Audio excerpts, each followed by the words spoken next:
बिस्मिल्लाहिर्रहमानिर्रहीम। अस्सलाम वालेकुम नाज़रीन। क्या हम अल्लाह परवरदिगार आलम को देख सकते हैं? क्या इंसानी आँख में इतनी सलाहियत है कि वो अल्लाह ताला को देख सके? क्या इंसानी तारीख़ में किसी इंसान को दीदार इलाही का शरफ़ हासिल हुआ है? और कुरान मजीद के उस वाक़े की क्या हकीकत है जिसके मुताबिक हज़रत मूसा अलैहिस्सलाम ने अल्लाह ताला को देखने की ख्वाहिश का इजहार किया था? हदीसों में बयान किए गए उस वाक़े की क्या नौइयत है जिसके मुताबिक नबी करीम सल्लल्लाहु अलैहि वसल्लम ने अल्लाह ताला को देखा था? ये वो सवाल हैं जो अल्लाह को मानने वाले हर शख्स के जहन में आते हैं। आइए इनका जवाब जानते हैं उस्ताद ग्रामी जनाब जावेद अहमद गामिदी के अफकार की रोशनी में।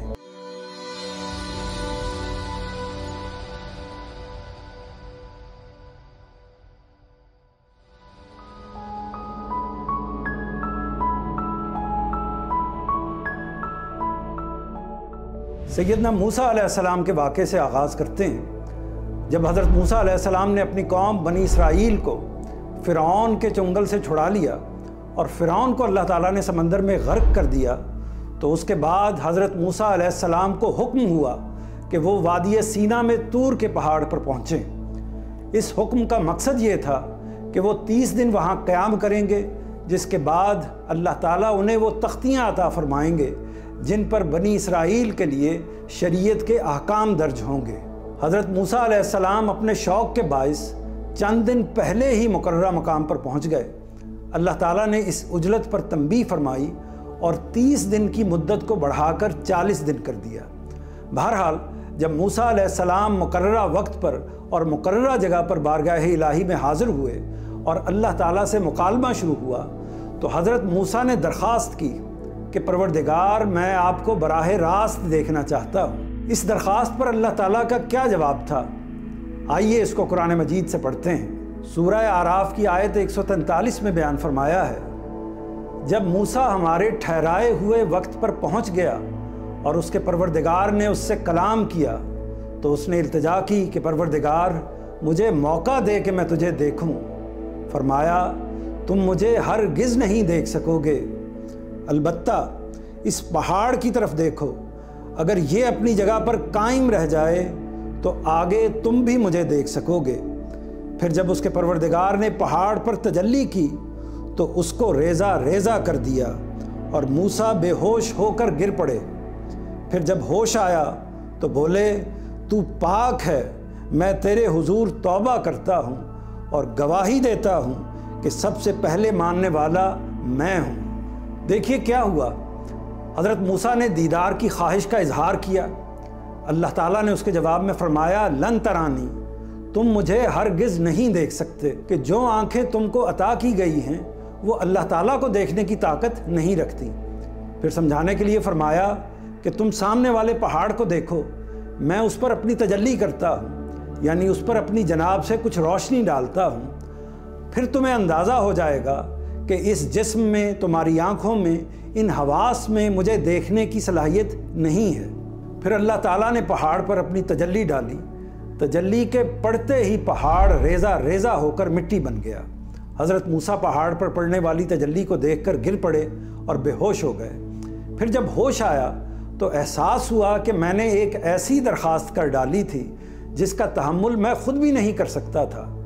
लिहाजा हज़रत मूसा अलैहिस्सलाम ने फ़ौरन तौबा की और अल्लाह ताला पर अपने कामिल ईमान का इजहार किया। तो नाज़रीन कराम, इस वाक़े से ये पता चलता है कि कोई इंसान अल्लाह को अपनी आँखों से नहीं देख सकता, यानी अपने सर की आँखों से, अपने हवास की आँखों से अल्लाह ताला को नहीं देखा जा सकता, यानी उसमें तो अल्लाह की तजल्ली को देखने की सलाहियत नहीं है, खुदा ये कि वो अल्लाह की ज़ात अक़दस को बराह रास्त देख सके। यहाँ एक और बात जान लीजिए, और वो ये कि कुरान मजीद में अल्लाह ताला ने इस बात को बतौर उसूल बताया है कि इंसानी आँखों में अल्लाह ताला को देखने की सलाहियत नहीं है, यानी इंसानी आँखें अल्लाह ताला की ज़ात तक रसाई हासिल नहीं कर सकती। इरशाद फरमाया है, ला तुदरिकुहुल अब्सार वहुवा युदरिकुल अब्सार वहुवल लतीफ़ुल ख़बीर। उसको निगाहें नहीं पा सकती, लेकिन वो निगाहों को पा लेता है, वो नहायत बारीक बीन और बाखबर है। तो नाज़रीन कराम, इसके बाद अब सवाल ये है कि अगर अल्लाह ताला ने ये फरमा दिया कि इंसानी आँखें उसको नहीं देख सकती, इसी तरह जब हज़रत मूसा ने अल्लाह ताला को देखने की ख्वाहिश ज़ाहिर की तो अल्लाह ताला ने यह फरमाया कि इंसानी मुशाहिदे में इसकी सलाहियत ही नहीं है, बल्कि इससे आगे बढ़कर पहाड़ पर तजल्ली डाली और हज़रत मूसा को उनके अंदर सलाहियत ना होने का एक तरह से तजर्बा भी करा दिया।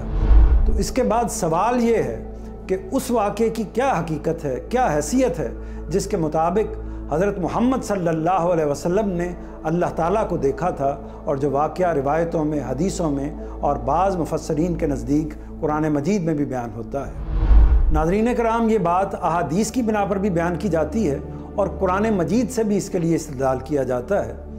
पहले हम एक हदीस का मुताला करते हैं जिससे मामले की नौइयत पूरी तरह वाज़ेह हो जाती है। ये तिरमिज़ी की रिवायत है जिससे मालूम होता है कि नबी सल्लल्लाहु अलैहि वसल्लम ने न सिर्फ अल्लाह ताला को देखा था बल्कि अल्लाह ताला से मुकालमा भी किया था।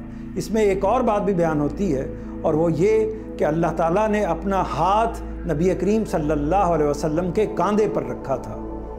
मुआज़ बिन जबल रज़ी अल्लाह अन्हु रिवायत करते हैं कि एक सुबह रसूलुल्लाह सल्लल्लाहु अलैहि वसल्लम ने हमें फ़जर की नमाज़ पढ़ाने से रोके रखा, यानी आप तशरीफ़ नहीं लाए और हम आपके इंतज़ार में नमाज़ पढ़ने से रुके रहे। करीब था कि हम सूरज को देख लेंगे, यानी सूरज तुलू होने का वक्त बहुत करीब आ गया। फिर आप तेज़ी से वापस तशरीफ़ लाए और लोगों को नमाज के लिए बुलाया। फिर आपने नमाज पढ़ाई और नमाज को मुख्तसर किया। सलाम फेरने के बाद आपने आवाज़ देकर लोगों को बुलाया और फरमाया कि अपनी अपनी जगह पर बैठ जाइए। फिर आप हमारी तरफ मुतवज्जे हुए और इरशाद फरमाया, मैं आपको वो बात बताना चाहता हूँ जिसने आज मुझे रोक लिया था। मैं रात को उठा, फिर मैंने वज़ू किया और तहज्जुद की नमाज अदा की, उतनी ही जितनी मेरे लिए मुक़द्दर थी। फिर नमाज ही में मुझे ऊँघ आ गई, यहाँ तक कि मैं गहरी नींद सो गया। यकबयक मैंने देखा कि मैं अपने परवरदिगार के साथ हूँ और वो बेहतरीन सूरत पर है। उसने फरमाया, ए मोहम्मद। मैंने अर्ज़ किया, मेरे रब, मैं हाज़िर हूँ। उसने फरमाया, क्या आप जानते हैं कि मलाए आला के लोग किस बात पर बहस कर रहे हैं?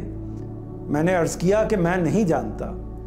अल्लाह ताला ने ये बात 3 बार पूछी। फिर आपने फरमाया कि मैंने अल्लाह ताला को देखा, उसने अपना हाथ मेरे शानों के दरमियान रखा और मैंने उसकी उंगलियों की ठंडक अपने सीने के अंदर महसूस की। इसके साथ ही हर चीज़ मेरे सामने रोशन होकर आ गई और मैं जान गया। तो नाज़रीन कराम, इस रिवायत से ये बात पूरी तरह वाज़ेह हो गई है कि नबी करीम सल्लल्लाहु अलैहि वसल्लम ने अल्लाह का दीदार रोया में किया था, ख्वाब में किया था।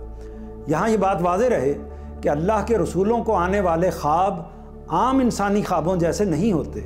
ये बिल्कुल सच्चे होते हैं, बरहक होते हैं, ये वही ही की एक सूरत होते हैं। इसका मतलब ये है कि अगर रसूलुल्लाह सल्लल्लाहु अलैहि वसल्लम ने अल्लाह ताला को ख्वाब में देखा था और आपसे जो मुकालमा किया था तो वाक़अतन देखा था और मुकालमा भी वाक़अतन हुआ था।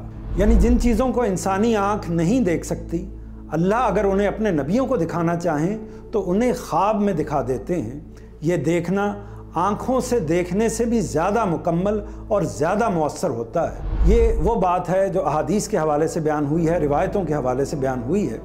अब जहाँ तक कुरान मजीद में किसी ऐसे ज़िक्र का ताल्लुक़ है जिसके मुताबिक रसूलुल्लाह सल्लल्लाहु अलैहि वसल्लम ने अल्लाह ताला को देखा था, तो बाज़ मुफस्सरीन के नज़दीक ये ज़िक्र सूरह नजम में हुआ है। सवाल ये है कि क्या सूरह नजम में जिस हस्ती को देखने का ज़िक्र हुआ है कि नबी करीम सल्लल्लाहु अलैहि वसल्लम ने उनको देखा था, तो क्या वो हस्ती परवरदिगार आलम ही की हस्ती थी? तो इस बारे में हम आगे गुफ्तगू करते हैं। तो इसके लिए ज़रूरी है कि सूरह नजम के उस हिस्से का मुताला किया जाए। इरशाद फरमाया है, तारे गवाही देते हैं जब वो गिरते हैं कि तुम्हारा रफ़ीक ना भटका है ना बहका है, वो अपनी ख्वाहिश से नहीं बोलता।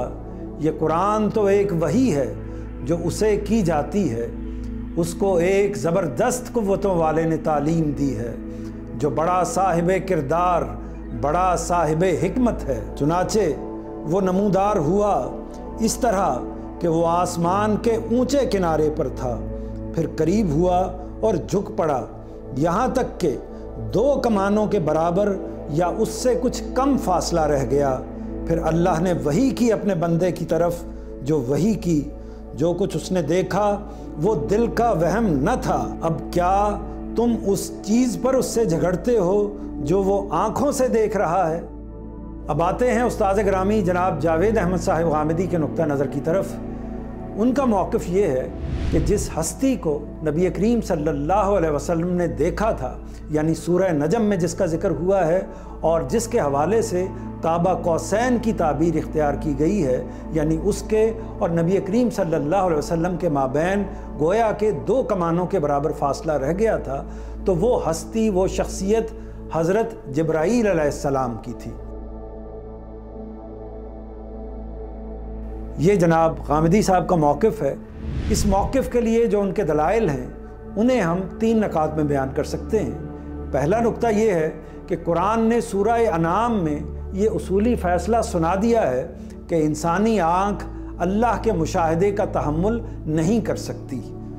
دوسرا نقطہ یہ ہے کہ حضرت موسیٰ کی درخواست کے جواب میں اللہ کا یہ کہنا کہ آپ مجھے نہیں دیکھ سکتے، اسی بات کی تائید کرتا ہے جو بات سورہ انعام میں بیان ہوئی ہے کہ انسانی آنکھ سے اللہ تعالیٰ کو نہیں دیکھا جا سکتا۔ اور تیسری دلیل یہ ہے کہ جو صفات، یعنی شخصیت کی جو صفات، اس ہستی کی جو صفات جسے نبی کریم صلی اللہ علیہ وسلم نے سورہ نجم کے حوالے سے دیکھا تھا اور جس کے لیے قاب قوسین کی تعبیر اختیار کی گئی ہے، اس کی جو صفات سورہ نجم میں بیان ہوئی ہیں، کم و بیش وہی صفات حضرت جبرائیل علیہ السلام کے حوالے سے سورہ تکویر میں بھی بیان ہوئی ہیں۔ گویا ایک ہی نوعیت کی صفات ہیں جو سورہ نجم میں بیان ہوئی ہیں اور اسی طرح کی صفات سورہ تکویر میں بیان ہوئی ہیں، اور اس میں یہ پوری طرح واضح ہے کہ جس شخصیت کا ذکر کیا جا رہا ہے وہ حضرت جبرائیل علیہ السلام تھے۔ تو نبی کریم صلی اللہ علیہ وسلم نے سورہ نجم کے حوالے سے جس شخصیت کو دیکھا تھا وہ حضرت جبرائیل علیہ السلام کی شخصیت تھی، وہ اللہ پروردگار عالم نہیں تھے۔ یہاں یہ مناسب ہوگا کہ ہم اس روایت کا مطالعہ بھی کر لیں جس میں حضرت عائشہ رضی اللہ عنہا نے اس موضوع پر گفتگو فرمائی ہے۔ مسروق بیان کرتے ہیں کہ میں سیدہ عائشہ رضی اللہ عنہا کے پاس ٹیک لگائے ہوئے بیٹھا تھا، یعنی مسرد لگائے بیٹھے تھے۔ سیدہ نے کہا کہ اے ابو عائشہ، یہ مسروق کی کنیت ہے، 3 باتیں ایسی ہیں کہ جو ان کا قائل ہوا اس نے اللہ پر بڑا جھوٹ باندھا۔ میں نے پوچھا وہ 3 باتیں کون سی ہیں؟ تو انہوں نے کہا کہ ان میں سے ایک یہ ہے کہ کوئی یہ خیال کرے کہ محمد صلی اللہ علیہ وسلم نے اپنے رب کو دیکھا ہے تو اس نے اللہ پر بہت بڑا جھوٹ باندھا ہے۔ مسروق نے کہا میں ٹیک لگائے ہوئے گویا نیم دراز تھا، یہ سنتے ہی فوراً اٹھ کر بیٹھ گیا۔ پھر میں نے کہا ام المومنین ذرا ٹھہر جائیے اور جلدی نہ کیجیے، کیا اللہ تعالیٰ نے یہ نہیں فرمایا کہ وہ آسمان کے اونچے کنارے پر تھا؟ یعنی انہوں نے سورہ نجم کی آیت کا حوالہ دیا۔ پھر قریب ہوا اور جھک پڑا، یہاں تک کہ 2 کمانوں کے برابر یا اس سے کچھ کم فاصلہ رہ گیا۔ سیدہ عائشہ رضی اللہ عنہا نے اس کے جواب میں کہا کہ اس امت میں سب سے پہلے میں نے ان آیتوں کے بارے میں رسول اللہ صلی اللہ علیہ وسلم سے پوچھا تھا۔ آپ صلی اللہ علیہ وسلم نے فرمایا وہ تو جبرائیل تھے جن کا ذکر ان آیتوں میں ہوا ہے، میں نے انہیں ان 2 موقعوں کے علاوہ کبھی اس صورت میں نہیں دیکھا جس میں اللہ نے انہیں بنایا ہے۔ میں نے دیکھا، یعنی نبی کریم صلی اللہ علیہ وسلم فرما رہے ہیں کہ میں نے دیکھا کہ وہ آسمان سے اتر رہے تھے، حضرت جبرائیل علیہ السلام آسمان سے اتر رہے تھے اور ان کا وجود آسمان سے زمین تک پھیلا ہوا تھا۔ پھر سیدہ عائشہ نے فرمایا کہ کیا تم نے سنا نہیں کہ اللہ تعالیٰ نے کیا بات فرمائی تھی؟ اللہ تعالیٰ نے فرمایا تھا لا تدرکہ الابصار وہو یدرک الابصار وہو اللطیف الخبیر، اس کو نگاہیں نہیں پا سکتی لیکن وہ نگاہوں کو پا لیتا ہے، وہ نہایت باریک بین اور بڑا باخبر ہے۔ تو ناظرین، خلاصہ کلام یہ ہے کہ قرآن مجید کی روح سے دنیا کی زندگی میں انسان کے لیے ممکن نہیں ہے کہ وہ اللہ تعالیٰ کا مشاہدہ کر سکے۔ حضرت موسیٰ علیہ السلام نے اس کی تمنا کی مگر اللہ تعالیٰ نے انہیں سمجھا دیا کہ ایسا ممکن نہیں ہے۔ رسول اللہ صلی اللہ علیہ وسلم نے جس ہستی کو براہ راست دیکھا تھا، یعنی اپنے سر کی آنکھوں سے دیکھا تھا، وہ ہستی حضرت جبرائیل علیہ السلام کی ہستی تھی، اور انہی کے لیے کعبہ قوسین کی تعبیر اختیار کی گئی۔ البتہ نبی کریم صلی اللہ علیہ وسلم نے اللہ تعالیٰ کو رویا میں ضرور دیکھا تھا، اور اللہ تعالیٰ سے مکالمہ کیا تھا۔ یہ رویا، یہ خواب بالکل سچا تھا اور بالکل برحق تھا۔